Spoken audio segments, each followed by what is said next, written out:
Right. Yeah, I'm gonna go back and review a couple things from him, even though we talked a little bit about him just because, excuse me, a long time. So let's see, were you home for Thanksgiving? I just went to Bondurant. Yeah, So nice. nothing crazy. Yeah, good. Laura, you home?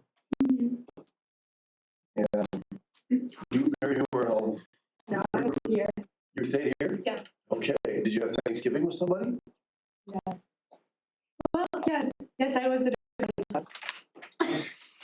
I was. All right. You weren't by yourself on Thanksgiving Day? No. Okay. All right. All right.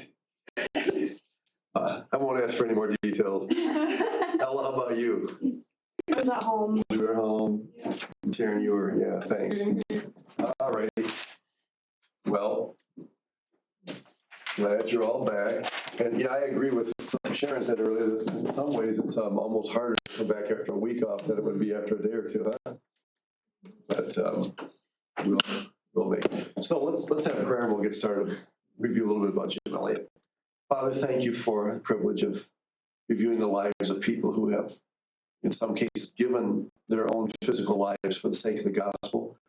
And in most of these cases that we read about in these last chapters, they really didn't know that was going to happen. In fact, at least the ones that we read lead us to believe that they thought everything was going to be okay. This wasn't something that they just expected to be dead in the next week or two after they left. And so, Lord, I pray that this would serve as a good reminder to us that our days are uncertain from our vantage point, but they are absolutely secure. And there is no lack of days or moments in our lives when we know that our God has prescribed what it is that we are to do, what our mission on this earth is. And I pray you encourage us with that truth today. I pray in Jesus' name, amen. All right, Jim Elliott, you've heard of him. We did go through this. I think I told you guys last time, the little itty bitty URL down there is actually, I think, from sermon. If you want a sermon audio, you can actually just type in his name and find out information about it. These are his buddies. Remember, there were 5 of them all together. Okay. Then we looked at the museum where the remains of the airframe of this aircraft are located. All right, did we go through this at all? Got to point 2. Got to point 2. So it was 1955. Yeah, we talked about the secrecy of it. It was not authorized by agencies. Missionaries didn't want the press involved. And then the strategy was to make several initial flights to drop gifts to the natives. Okay, well, let me ask you, how would you describe the basic misunderstanding that was involved in what happened here? There was a basic misconception about something. Go ahead, Ella. Didn't they rush it a little bit? Like they didn't fully understand the culture, maybe? Okay. Talking about the Waodani's misunderstanding or the missionaries' misunderstanding? Well, you could comment on either one or both. Yeah, you're right, Ella. That's a good point. I don't know, to rush it, that would be harder to pinpoint. They made several initial flights. And what was the strategy behind that, or the objective? To gain their trust. Right, so trust building. So are you saying, maybe they didn't give it enough time, they should have done more of that? Well, I don't know. I thought I had read somewhere that they rushed in to actually communicate face to face with them. They should have given it more time with the dropping gifts and things like that. But I don't know. Okay. The question that I would ask here is, would more time for dropping gifts have made a difference? Probably not. There's a reason why. There's a fundamental issue at stake here that apparently, at least as far as we know, they didn't really get. If they did, maybe not fully. You mentioned cultural thing. Are you thinking of something specific?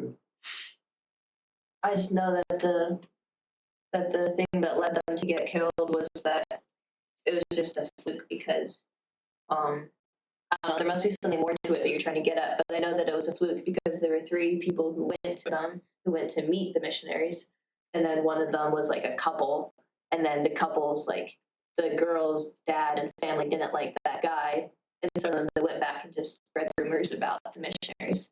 So it didn't work. Okay, all right. And I would say that although that may have contributed to it, I think there's still a more culturally fundamental issue at stake here. That dropping gifts was not going to resolve.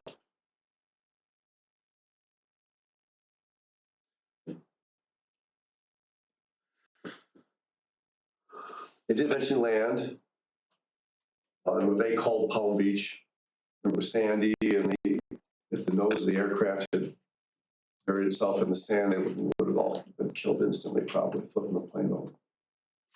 The problem was, regardless of how many drops they made, how many visits they made, not only the Waodani's, known as the Aucas in this case, but among other tribes as well, was this feeling that any intervention from outside the tribe represents a threat to their cultural well-being and even their existence. So I don't have any reason to doubt that they thought they were being friendly. Some say, well, they thought they were just being deceitful in order to get in. Even if they believed that their intervention was well-intended, there is a level of protection for tribal purity that involves the ancestors. You got to bring the ancestors into this, because remember that the land belongs to the ancestors, the tribe, all the people belong, to the gods, the spirits, the ancestors. And any incursion from without, no matter how secure it is or well-intended or nice, whatever word you want to use, is still an incursion, is threatening the well-being of that culture. So to allow that would not only be to present an immediate danger from those people, but also attacks from the spirit world, the ancestor world, all that. See? And I don't know to what extent they really understood that. And they learned that later on, from some of these guys that eventually, ended up coming to Christ. Okay? Which, so did they understand any of that? I don't know. But when it comes to another culture, you always have to dig a little deeper than you think you need to in order to try and understand some things about it. So the plan was to maintain contact with their wives. They had a shortwave radio, right? Shortwave radio became very popular during World War II and used a lot. So it was pretty well developed by 1955. You've already gone through World War I, World War II, the Korean War, which was 1950. And so at 4:30 in the afternoon, I think it was 4:30,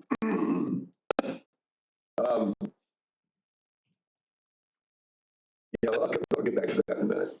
Yeah, the mission was from Tuesday to Sunday, okay? And what was the initial tension within the group? Tension about what? Was it personality struggles, theological struggles? No. It was tension about whether or not we should do this. It was a strategic struggle. Within the group? Yeah. At the beginning.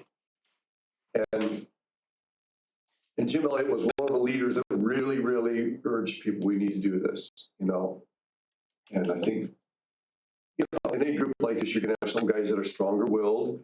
You're going to have some guys that are more convinced. And, they'll usually end up carrying the group. And so I wouldn't say, I think it would be wrong to say that Jim Elliot twisted arms to get people, to do it. I don't think that's the case. They wanted everybody to be together before they would venture out. And they did. They finally got them all together. So eventually there was a unity of purpose, at least stated. Okay? Then comes a series of gift drops. And I've never flown before, but a private pilot will tell you that to do a circular drop like that, where you basically, the basket goes straight down, you're flying around, the basket remains almost still, is a very difficult maneuver to accomplish, especially when you're doing it over a forest. They had to get in a clearing to do it. But for a plane to drive around in a circle and to keep that basket fairly central, quite a feat. So, Nate State was quite the pilot. And then the dangerous landing on the beach, because they didn't know for sure how hard they tried to when the tide was out, so, just after the tide had gone out, so the sand is still hard. You ever walk on a beach right after the tide's out? It's nice and hard, but if you go up way, after it's been out a while, it gets softer. They spent a night in a tree house, okay, before actually, but they started making some daily trips, venturing in little by little. And finally, on Sunday afternoon, the AUKUS came out. Now, did the AUKUS know they were there from day one? Yeah, you betcha they did. So it wasn't an idea, oh, no, they finally figured out we were here. No, they knew they were there. I mean, come on, you hear the airplane for one thing, right? They knew it. And then 4:30 was in the afternoon was the radio contact. We will contact you by 4:30. And of course, it never happened. So just imagine waiting and wondering, well, maybe there's a little late, on 4:30, 4:45, 5 o'clock. So eventually, someone shows up. Did I go too fast for you? No, it's the last one. Yep. The 4:30 radio contact. Eventually, someone shows up to tell them that their bodies were found, or the bodies of some of them were found. Okay. And okay, there's a new section actually. There's a lot to read. There's probably as much to read on the Elliots, from Elizabeth Elliot's writings, than just about any missionary out there, with the possible exception of Amy Carmichael. Lots and lots written. Okay, Through Gates of Splendor and a whole bunch of other things that she wrote. So God used her literary capabilities to really make the story go. And you guys probably heard that, dozens and hundreds, maybe even thousands of people gave their lives to missions when they heard this. What is it about that makes people want to give their lives to missions? Why would so many people respond, not just in their case, but in the cases of others also who were martyred?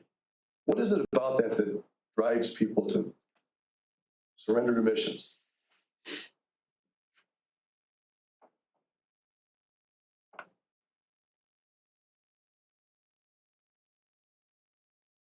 Would you? If you heard something like this happening, would you say, man, I'm signing up?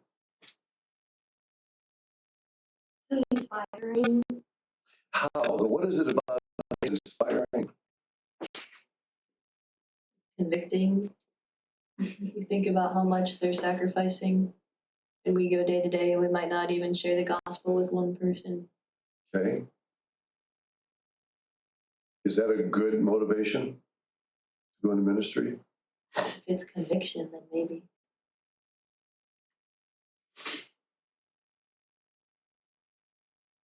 We should be able to do just as much here as we could do over there.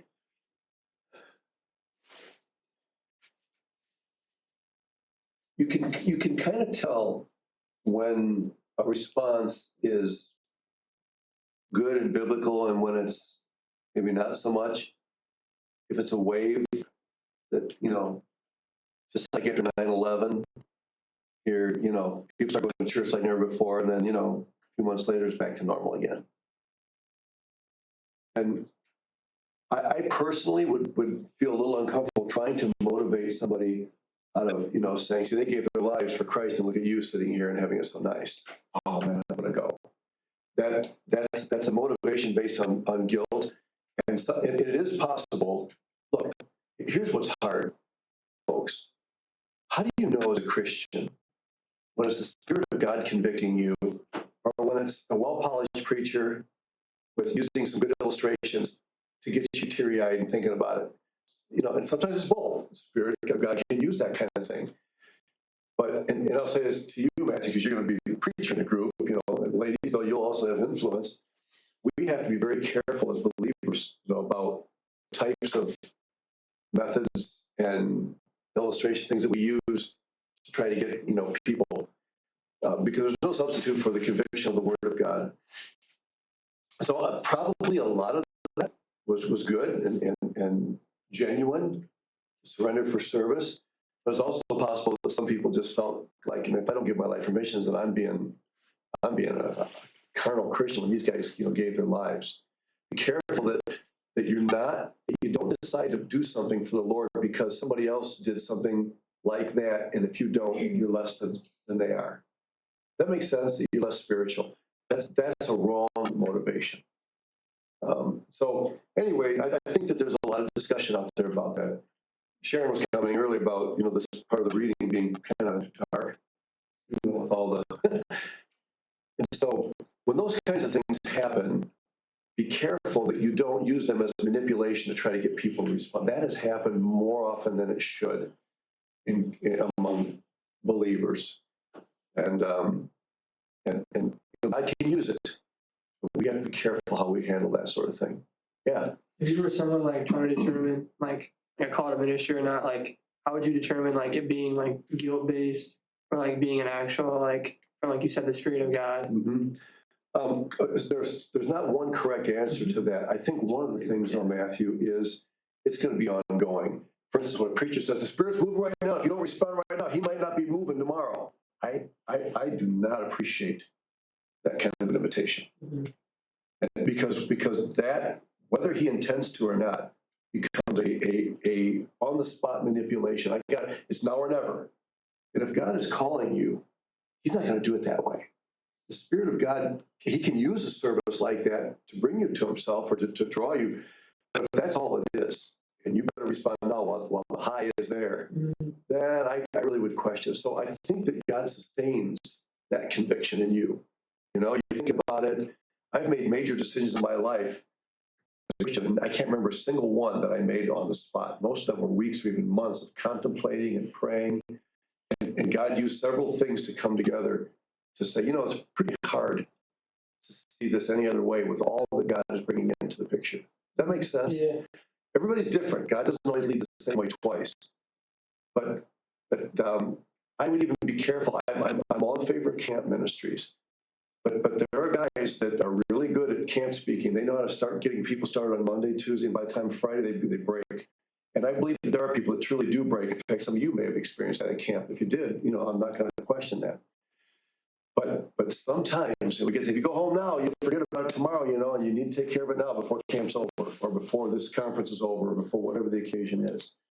So I think that oftentimes causes people to make premature or insincere decisions. It's very subjective. There's not a. I don't know if that answers your question or not. Talking to people, getting their opinion. What do you think about this? Yeah, but it's not like the Spirit's on right now, and tomorrow he might not be. I've heard preachers say, when the Spirit stops moving, we'll close the service. I do not appreciate that. I'm saying it very kindly. Okay? I just don't. As if he knows when the Spirit stops. What he's really saying is when people stop raising their hands, stop coming forward, we can assume the Spirit's done moving. I just have a really hard time. So anyway, when you read these things, I hope you don't go away thinking, man, if I don't give my life, to do what they did, I'm less than they are. That's not the point of these things. The point is to show that we're devoted to whatever God wants us to do, whatever that leads us to. All right? Specialization. Okay. Right around this time, look, he's got an airplane. They have ham radio, right? So there are a lot of things going on in the 20th century that, just think of how fast technology developed in the 20th century. There's never been a century in world history where so much happened in 100 years. Never, not even close. Now, if this 21st century goes on until the end, the Lord doesn't come back, it may be different. But what happened was with all this innovation stuff, it sounds like overwhelming. You're drinking out of a fire hose. What do you do with all this? This is all potential for the Lord's work. And some people were looking at all this stuff as, man, this is a great tool. These are tools we can use. And other people were looking at it saying, these are all distractions for what really matters. And so this previous focus on evangelism and church planting, there were a lot of people saying, medicine and radio ministry and, MK schools and Bible church, all these things are distractions from what we should be doing. They're saying, no, we're not ignoring this. We're using these as means to that end. They're contributing to that. See? So there was a lot of back and forth. When I was on deputation, we sat down with a couple in their living room room. This is back in like 1988. And we sat with this couple in their living room, and they were members of our church, a real dedicated couple. And they said, internet was just, no, this wasn't 88 because the internet was just coming out. We were on furlough. It was about 94. And they said, we don't use internet because we believe it's the tool of the devil. We believe the devil's going to use the internet. And I didn't say it, but I felt like saying, do you think the devil used the telephone? You use the telephone? See? But that's the type of thing that's going on. And it's not like it's happening slowly. We get time to digest this and figure it out, and then we move on to another innovation. These innovations are just dogpiling on our culture. And the church is trying to figure out what do we use and what don't we use? What's legit and what's illegal? It's really hard. And so this led toward a shift towards specialization. I mean, look, if I'm going to be involved in aviation, it's going to take a lot of time and a lot of money, to become a good pilot, which means I'm probably going to have to devote the majority of my time to this. We had missionary pilots in Brazil who eventually sold their airplanes because they tried to use missionary aviation as a side ministry. And they discovered they couldn't afford it. You still have to have all the maintenance, regular maintenance, at certain times when you're playing. You gotta get, further training. You have to get so many hours in order to maintain your license. And a lot of them just gave up and sold their airplanes. So a lot of people will tell you if they're in missionary aviation that you have to be all in if you're going to really make it worthwhile. And that wasn't just with missionary aviation, but what about medical ministries? What about education? A lot of specializations came out of this onslaught of resources now that people have available to them. It's not a bad thing. It's just something we have to sort out. The primary specializations. So what would you think I know I've named a couple, but there are others. What would be some other specializations besides the ones I just mentioned?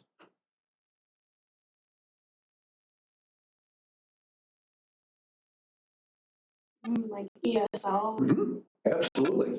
Absolutely. We offer that here, as well. What else?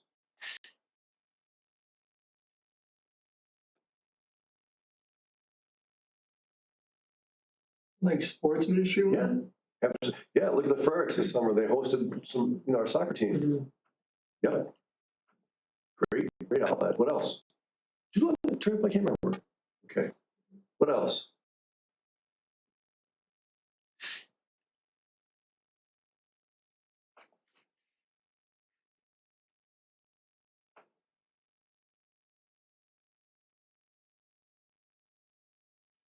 Well, some people used agricultural ministry. They were farmers and they knew agriculture, so they would go to a place and they would help people, with farming and things, and to teach them how to use that to sustain themselves and to give to the ministry, to work in the ministry. My wife, her dad was an MK school principal for several years, and several of the missionaries there were fully supported to be MK teachers. Deaf ministry. Okay, now that one wasn't as difficult to defend because you're still, directly preaching the gospel to them. What about church builders? CBM has church builders. They have a whole division devoted just to builders. These are guys that aren't probably going to be preaching very much. They're probably not going to be teaching much because their time is devoted to getting that building in. And sometimes they have a harder time raising support because, you're not actually evangelizing and discipling the believers, but they're making a place to do it. They're helping. So there's just lots and lots of things like that. Specialties. So medicine, by 1925, by some estimates, there were over 2,000 workers. That's a pretty low number by current standards. Translation linguistics really wasn't new. Way back, even Raymond Lull and others were translating the scriptures, in other languages. But linguistics, you mentioned ESL, Ella. And I know several people have used it as a valid ministry. And even Bible translations become even within that specialization are other specializations.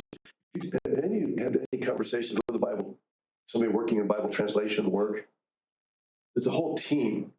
There are people on that team that do nothing but check the grammar in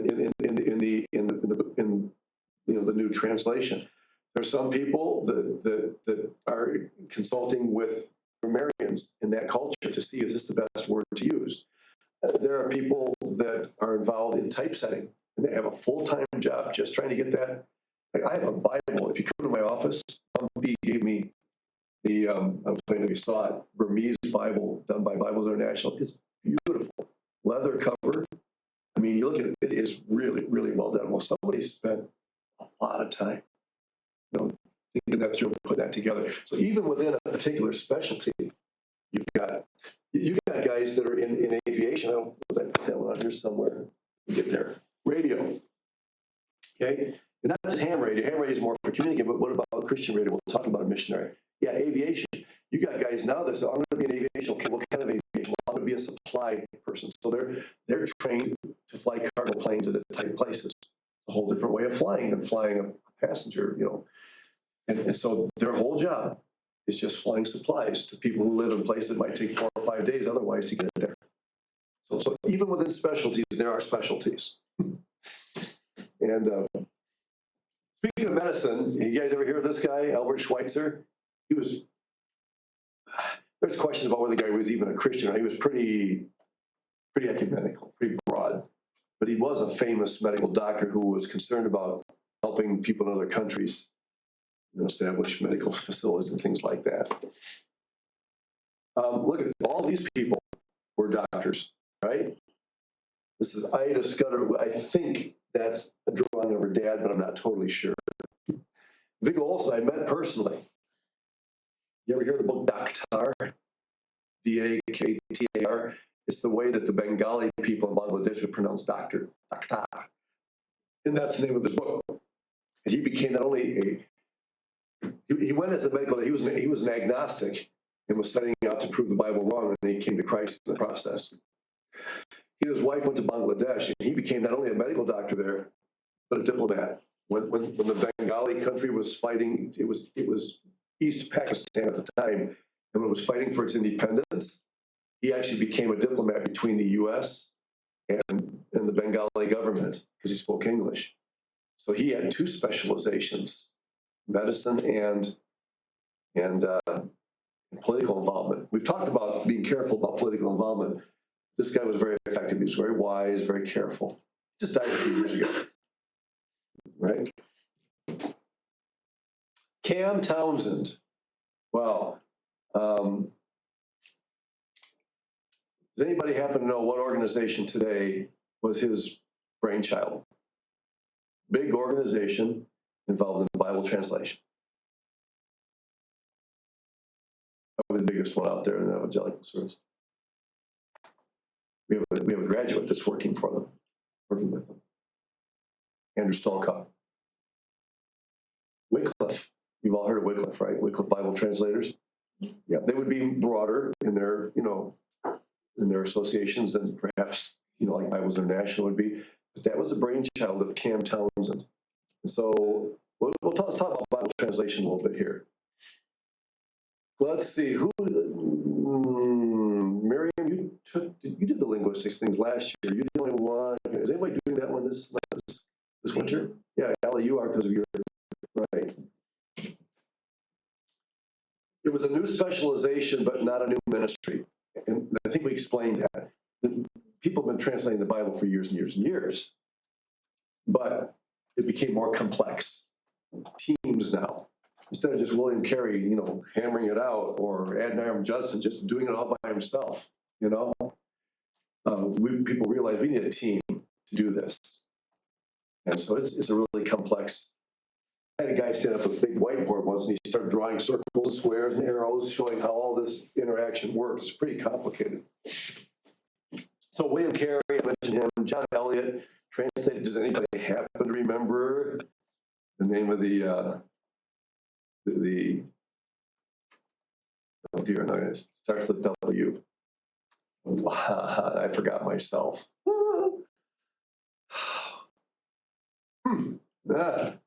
Sorry. Robert Morrison in Chinese. Remember, he was the guy that was in a race to get the first Chinese translation done.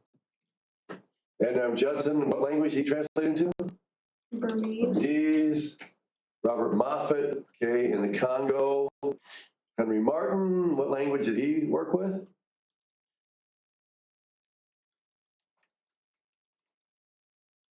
Was it African No, well, or an African language? well, not an African language, but in North Africa, Middle East, Arabic? Arabic. Good. And a lot of things during this time all of a sudden adopt the name science. Okay? Because what does word science mean in essence? What is science? What's the etymology of the word science? Studying? No. Involves study. Knowledge. Science means to know. Okay? And so when these specializations are arising, a lot of them are tacking on the name science. So you have the science of linguistics.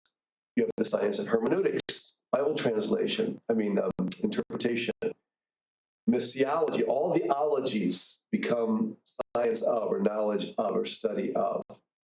Okay? Missiology, right about the time that Jim Elliot and his friends died, is when missiology was becoming recognized as a legitimate discipline in universities and colleges.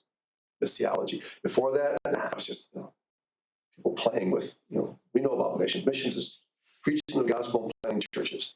All of a sudden it becomes more than that. And you guys who have taken the theology of missions, we've gotten into that a little bit. And so you can imagine that some evangelicals are kind of reacting against this. Wait a minute, we're turning the gospel ministry into a science project. This is really what we want to do. So, I understand that. Like I said, things are happening so quickly that this happened in other areas, like in worship styles, music and other, worship. How do you do worship? Things were changing so quick during the 70s, 60s and 70s. A lot of people were saying, whoa, Nelly, put the brakes on, unless we got to think this through more. And they didn't have as much time to think about it as they wanted. Excuse me, I got a cold during break. And it's just now getting over it. The Summer Institute of Linguistics, and we'll talk about that under Cam Townsend, he started that. That is what propelled Wycliffe. So when you think of the SIL, Summer Institute of Linguistics, think Wycliffe. Because what they did is they had camps, and they would send people to camp for several weeks, and they would learn the science of linguistics, how to translate. Okay? If you knew nothing about linguistics as a science, and you went to some tribe that had no alphabet, what alphabet would you use to provide for them a readable language? Your own. Why? You'd use A, B, C, D, E, F, G, right? And one of the things they learned quickly is, whoa, wait a minute. You have to understand this language well enough to know which existing alphabet is most closely approximates that language. So again, a whole lot to it. Yeah, Wycliffe Bible Translators is what is now. There still is a Summer Institute of Linguistics in Wisconsin. In fact, I have a friend that attended that, and he did that as a basis for becoming part of Wycliffe Bible Translators. But it's all under the umbrella of Wycliffe now. By the way, what was Wycliffe's first name? John? John. Yeah, John Wycliffe. And what happened to John Wycliffe? He lost his life. You know why he lost his life? Because he wanted to put the Bible in the English language. Here's the guy, William Cameron Townsend. He's known as Cam Townsend. So I don't care if you remember the William Cameron part, because most people don't. He's just known as Cam Townsend. He is from California, like the Beverly Hillbillies. 1896. Okay. So again, we're going back a little bit now, all right? But remember, the turn of the century is when things are starting to really crank up. He really came from kind of a poor family, didn't have a lot. And he rolled in Occidental. Now don't put accidental, okay? What does the word Occidental mean?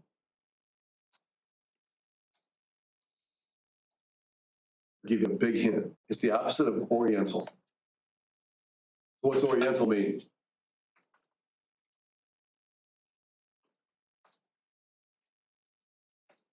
Like, are you thinking of the ethnic group? No, Oriental? no, it's not ethnic.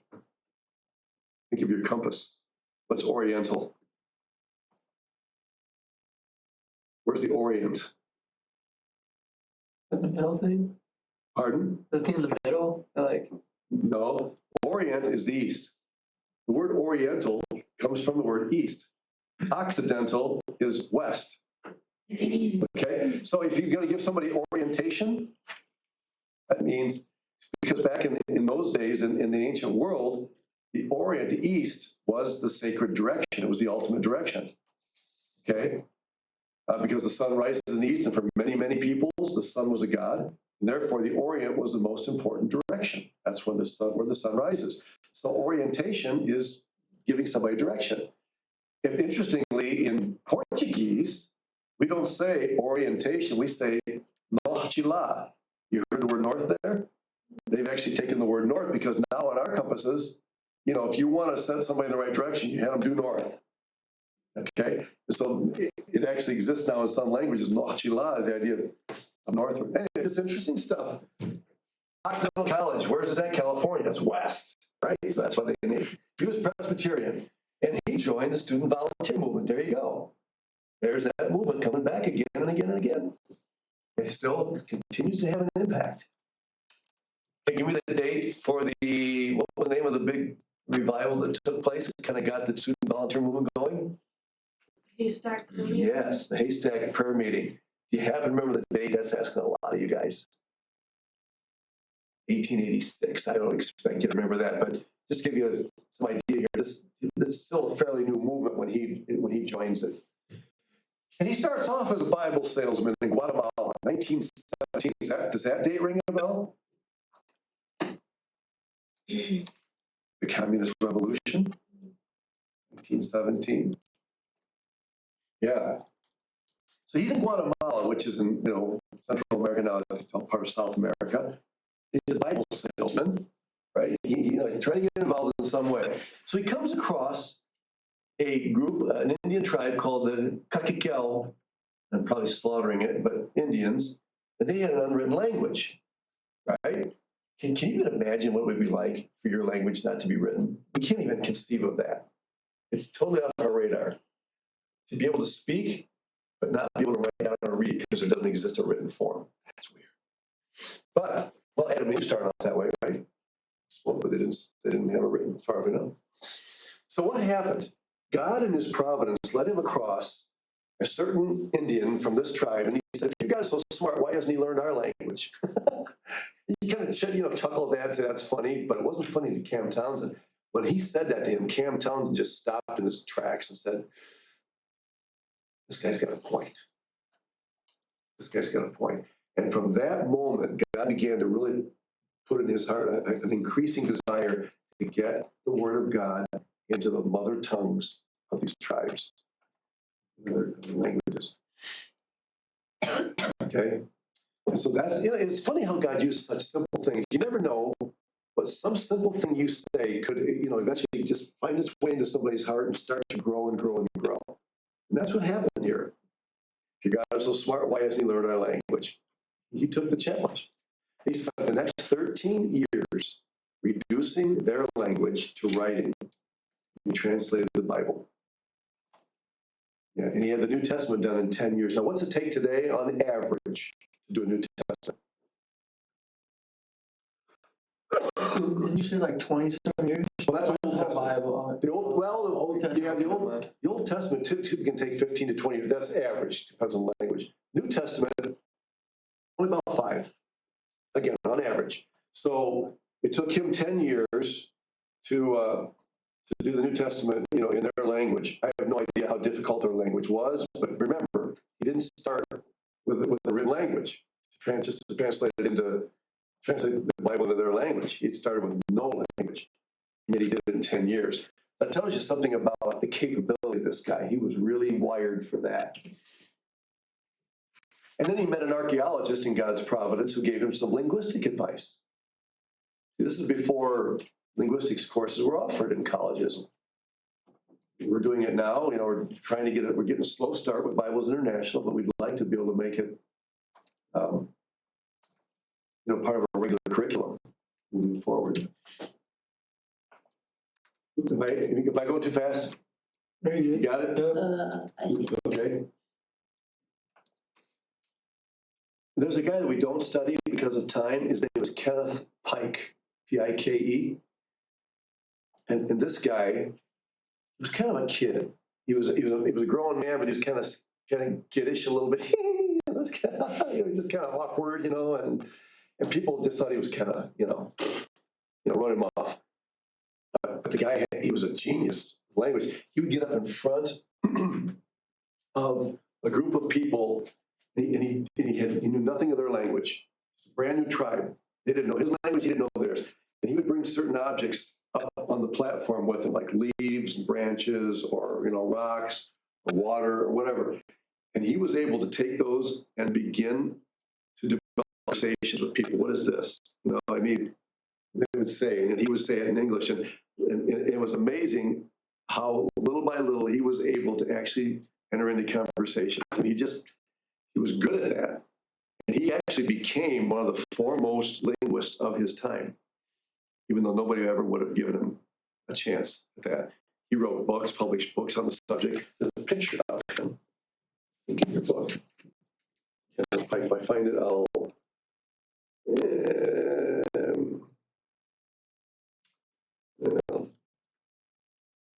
I don't remember exactly where it is. Yeah, okay. It's on page 380, Kenneth and Evelyn Pike. That's a picture of the guy, 380. And, and so God was bringing people like this Indian guy that says, why can't you guys speak my language? And this guy is an archaeologist. Here, let me give you hints about you're going about it wrong. You need to start here. And just little things like that God in his providence brought together to get Wycliffe Bible translators going. So he eventually joins the Central American Mission. Okay, who founded the Central American Mission?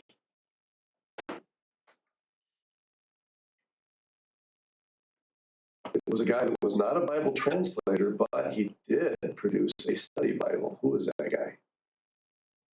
Yes, C.I. Scofield. Remember? He joined he founded the Central American Mission. And so here's Townsend, joining that mission. And here's this tension. Look at this. We're saying you're wasting your time translating the Bible when you should be evangelizing people. And remember that a lot of these tribes are bilingual. They would speak a trade language as well. Just give them the Bible in the trade language. So Miriam, how would you feel? Let's just say that the Bible doesn't exist in German. How would you feel if somebody said, look, let's just, French, you can learn it in French, right? Isn't that good enough? What would you think about that? I don't think you will ever understand it the way you will in your language. Yeah. Because there are always words and stuff you just don't know. And even if you do understand it, it doesn't minister to the heart like the mother tongue does. There's just something about it. So there are people arguing over this, if some of these people knew what we're doing Bible translation with teams and all that's going into that, they'd say, at that time, they would have said, you got to be kidding. You're wasting all that time when people could be hearing the gospel. But it's a long-term investment. See, going out and evangelizing, you can do right now. But producing a Bible takes years and years. And a lot of people weren't really valuing the long-term investment that it takes to put a Bible in their hands. See, that's part of the issue going on there. All right. He did have a difficult marriage to Elvira. Every time I hear that name, there was a song written called Elvira. Back in the 60s, was it? Or 50s, I don't remember. Was that? Anyway. And he actually completed the New Testament. I think we mentioned already in 10 years it took him to do that. All right. We'll just stop there and pick that up next time. So, thank you. I don't know about you, but little by little, I'm kind of working back into the classroom mode again. It's taking me a couple of classes for the fog to lift. We're getting there. All right, thank you, guys. You know, it's Thanksgiving. Yes, we had 22 in our home. One